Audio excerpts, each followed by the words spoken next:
Malik stepped through the heavy metal gates, an unsettling blend of confusion and dread washing over him as the clang echoed behind him.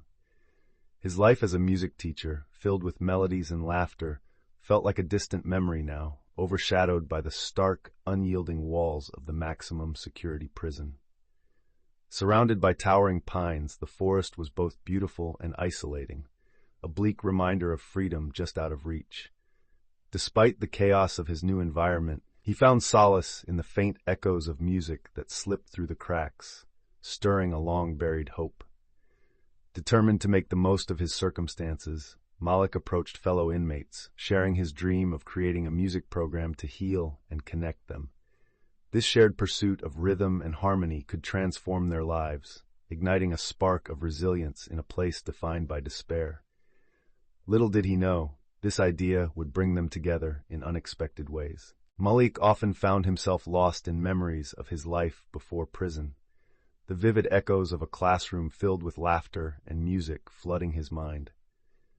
He remembered teaching children to find their voices, igniting a passion for rhythm and melody within them.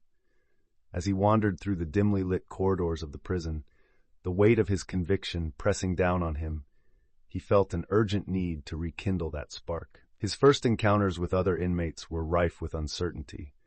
Most were guarded, wary of vulnerability in a place ruled by toughness. Yet, there was something about the way music coursed through his veins that gave Malik hope.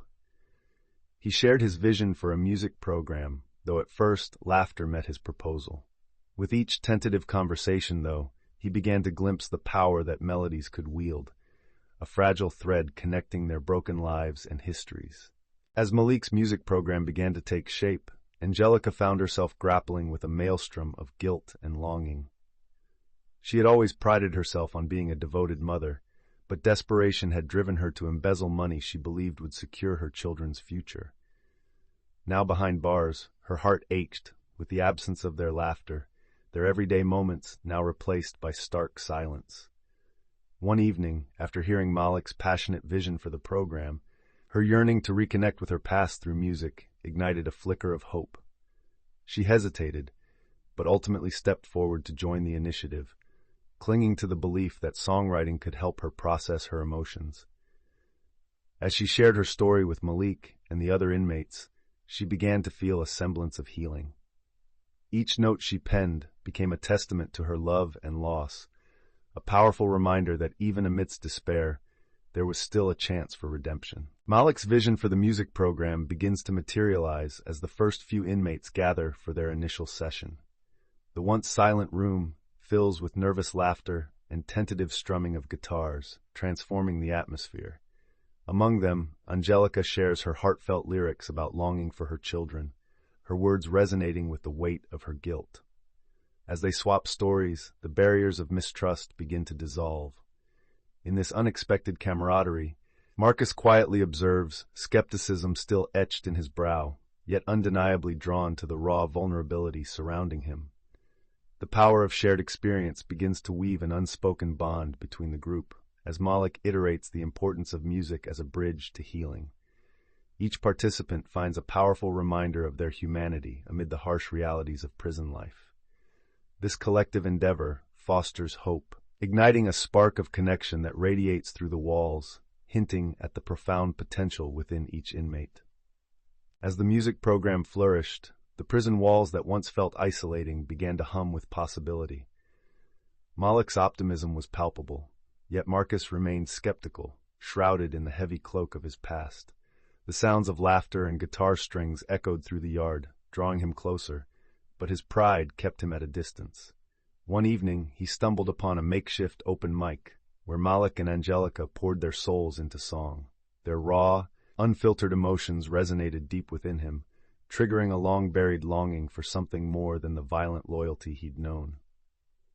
As the audience, filled with hardened faces, swayed to the melodies, Marcus felt a flicker of change. In the laughter that followed an off-key note, he glimpsed camaraderie that he'd thought was lost. It was a moment of introspection, a seed of doubt in his long-held beliefs about brotherhood and redemption, stirring within him a desire to explore this new realm of connection. As the music program began to flourish, an infectious energy spread through the prison corridors. Malik stood at the helm, inspired by the success of their earlier performances, while Angelica immersed herself deeper into her songwriting, pouring her grief and hope into lyrics that resonated with her fellow inmates. The once isolated souls began collaborating, creating a tapestry of sound and emotion that spoke volumes. Marcus felt the shift, torn between loyalty to his gang and the burgeoning sense of community that the music fostered. He listened more intently during practice sessions, his skepticism gradually melting away like the iciness of despair. One day he picked up a guitar, uncertain yet compelled, and strummed a hesitant chord. The sound felt liberating. In that moment, the lines between their paths began to blur, offering a glimpse of redemption. Together, they started to believe in the possibility of change. As the days turned into weeks, the music program fostered an unexpected sense of resilience among the inmates. Malik and Angelica watched as more of their peers began to engage, each individual bringing their unique story to the collective experience. Among them was Isaiah, a soft-spoken artist whose haunting melodies revealed the despair he'd felt since childhood. With each strum of the guitar, he laid bare the weight of his past.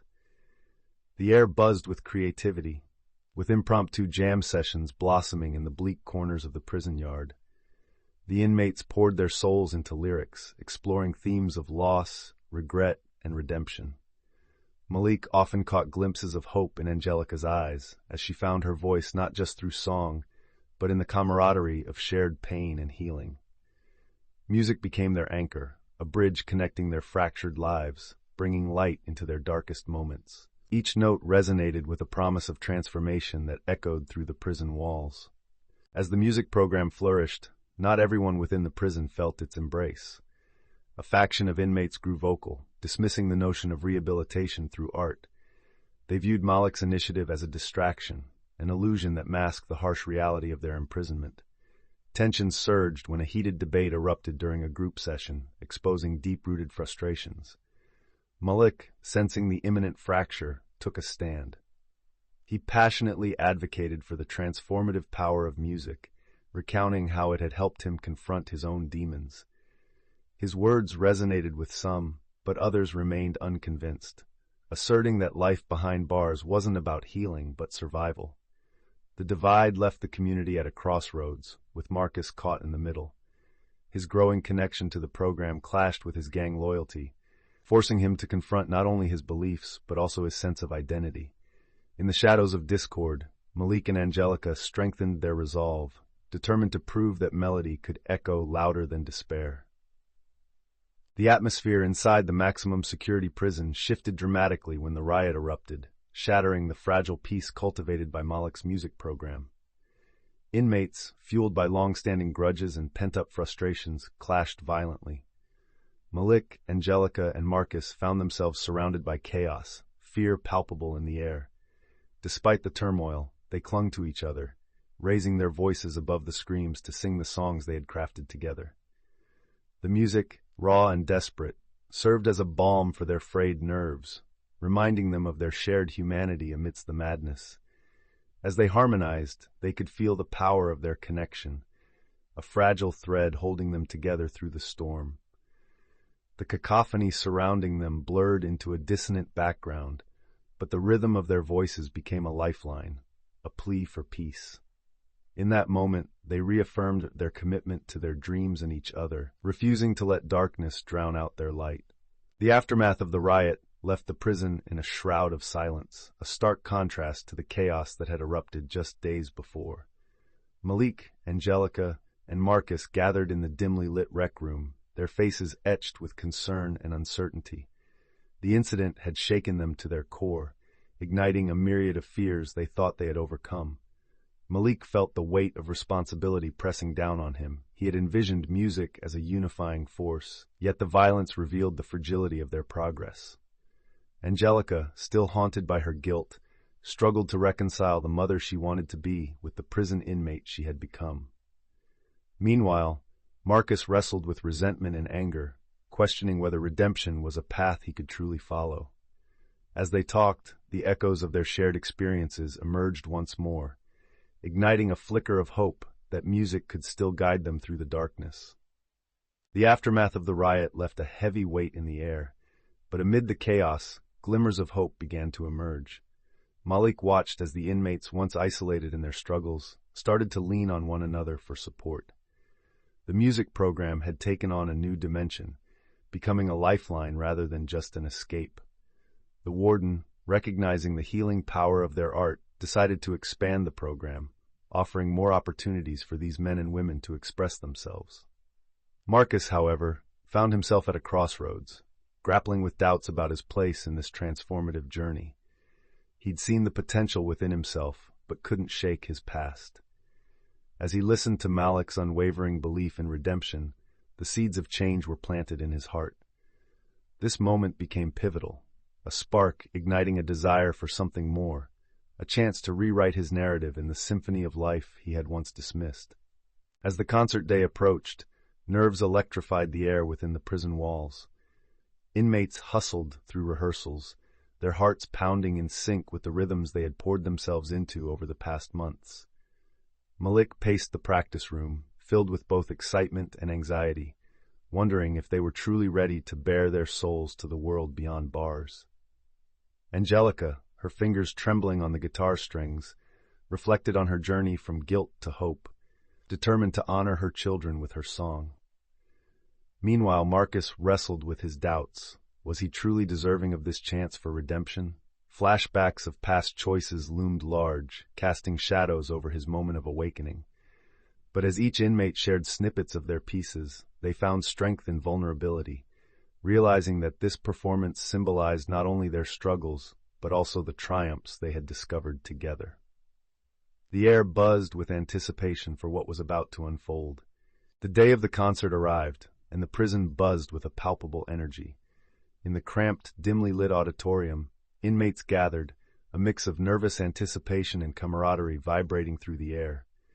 Malik stood at the edge of the makeshift stage, looking out at the faces of his friends and fellow musicians, each carrying their own burdens yet united in this moment of expression. With a deep breath, he introduced the first act, Angelica. Her voice trembled at first, but as she sang her heartfelt ballad about longing and redemption, the room fell silent, every note resonating with raw emotion. The audience, a blend of inmates and prison staff, listened intently, their barriers slowly dismantling. One by one, the inmates took to the stage, sharing stories of sorrow, regret, and hope through their songs, transforming the atmosphere from one of confinement to an unparalleled sense of freedom. In those fleeting minutes, music became their lifeline,